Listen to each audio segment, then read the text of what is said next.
Well, I'm all right with that, Poppy. We'll be locked in for Ikssu, so we're going full spring 2016 on this top lane, it would seem.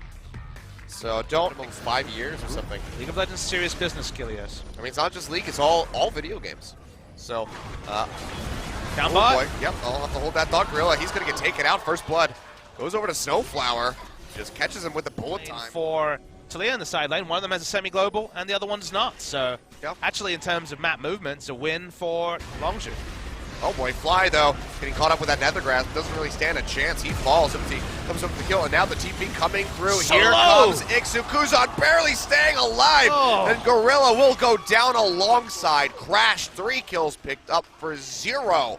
Fly getting caught. We didn't expect him to walk into CC, did. Ghost Flash get the kill, and they want Prey now. Oh, and they're going to have him stun into the wall. The pop-up from Umti for good measure. Big piercing arrow comes out for Teddy, and they take him out. He'll pop the heal to keep the Rek'Sai alive. Expession just on an air squad. Gorilla finds Umti. Expession walking down. They're going to go really for want this one. Yeah, they get the dredge line. Gets that big shield for the Curse of the Colossus, but Fly is here. Has that consistent damage, and he will go down. Ash Arrow doesn't connect onto him. Actually catches SnowFlower in the back. No, he does have the Essence Reaver. Oh, nice corruption thrown out, does connect on a Crash. He takes a good chunk of damage. Stretch line in onto Ikssu. You can see Fly throwing a threaded volley, but just tickling the Poppy, not getting any damage in. Nethergrass onto Expession. He's going to fall. Ikssu comes away with the kill. Flash out by SnowFlower to keep himself safe. Crash jumps forward, gets silenced for it. Kuzan to do the pushing when the first turret was down bot, and they responded by sending Ash mid. Oh dear, Prey Speaking getting of locked Ash. up, and he just gets melted out. That's going to be a big pull time coming through. 2 members of Longzhu already falling. And Jin Air, they want to tack 3 more onto the list. Big Keeper's Verdict, knocking up Crash and Expession. He'll pop the ultimate to get himself out to safety, but Expession won't be nearly as lucky. Goes down as Teddy picks up the kill. You can see Fly just desperately trying to throw the... Now, Kha'Zix's alive, but SnowFlower's here. Try and keep him away from the pit. Doesn't look like Kha'Zix will get in there. Yep, clean Baron to Jin Air. Yep. Fly just trying to poke forward. See Jin Air almost stretching 10,000 gold in the lead at the moment. So definitely in a good spot. Flash forward Expession. He's just going to go down. So much damage coming out of Teddy and Kuzan alike. And that's going to be the tier 2 falling. And now without that tanky front line, there's no one on Longzhu to push forward and try to defend this tower. Jin Air likely going to be breaking the inhibitor line right here. Seismic Shove does come through onto Umti. Gorilla throwing down the ultimate. Only pops up Ikssu. They're not gaining a whole lot for this. Crash is too low. Push, knock down yet another turret. Ash Arrow accuracy doesn't mean much. Yeah, Arrow Corruption comes through, does lock up Crash for a period of time. Prey in the bullet time will be able to back off. Expession, not the target you wanted. Hits the minion, goes way too deep into Jin Air's ranks. And yet again, they completely melt him. Didn't even have to commit the Nethergrass.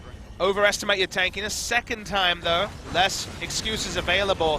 Doesn't matter how the wave clear is. Umti and Ikssu move up. Oh, Gorilla goes really aggressive, flashes forward. Teddy gets popped back. Seismic Shove comes through, but Fly gets caught up in the Nethergrass, so Teddy's still going to be alive for the time being. SnowFlower will go down from the turret. Now Ikssu quite low. Crash jumps forward, doesn't get hit by the piercing arrow, stunned into the wall by Ikssu, who comes up with the kill, but he's being slowed up by Prey. The arrow connects. Seismic Shove there to really make sure they can get that game, and I don't know if it's enough here to win this game. Yeah, way too far forward, but Kuzan actually, he doesn't have the Nethergrasp yet. Silence comes through in the end, plus the Malefic Visions is enough to take him down, but that was really close. Not that he's not a very good hooker, Papa.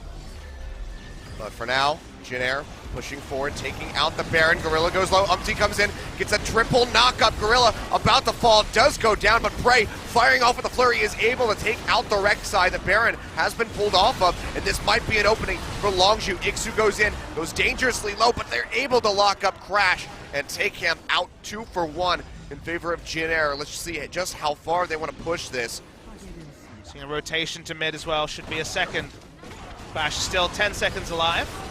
Fly getting locked down. Air of Corruption comes through. Nethergrass to really send it home. He goes down. They don't get the second inhibitor. Creative wards as well means that they have pretty much, well, in fact, full information. All is teleporting. Yeah, this is pretty much going to be the Health Hail Mary. around They have 4,000. to try to Going win down this. fast. Right here, the Baron will go down. Umti picks it up. And Longzhu not able to respond fast enough. They're going to have to try to peel back as best as they can. Gorilla getting chased by, he'll be benefiting from as they pick this up. And when you walk in with Baron buff, a 3 Drake buffed Elder Dragon, You got Ghost Flash on Kuzan, everyone's a target. Doesn't matter if it's the Nautilus, doesn't have Q, and that happens with Chains of Corruption, but it's what it looked like visually. Yeah, not sure. Double root coming through. Gorilla gets caught. SnowFlower pops him over the wall. Third and final inhib turret will go down. They're just desperately trying to get through ikssu, but they can't do it. Now there's super creeps knocking down the remaining Nexus towers. Prey going over to try to clear those out. Expession to get the dredge line in on the Teddy, but it doesn't even matter. He's not tanky enough to survive the onslaught that Jin Air is bringing to the table. And now with 2 waves of super creeps pushing down from top and mid, the Nexus turret's already down to about half HP. This should be Jin Air closing out the game. In about 41 minutes, Crash goes in, is able to pick up SnowFlower. It's going to be a slight reprieve, but the Nexus is exposed, and surely Jin Air will win the game right here as Prey goes down. Crash, the only one to live to see the Nexus explode. And there's Jin Air. You know, you asked me before the game, is there a chance Jin Air wins? I gave it 15%, and then I kind of doubted myself and said maybe 30. And the reason why is that Longzhu looked good, but they didn't necessarily look like they were on the same page outside of game.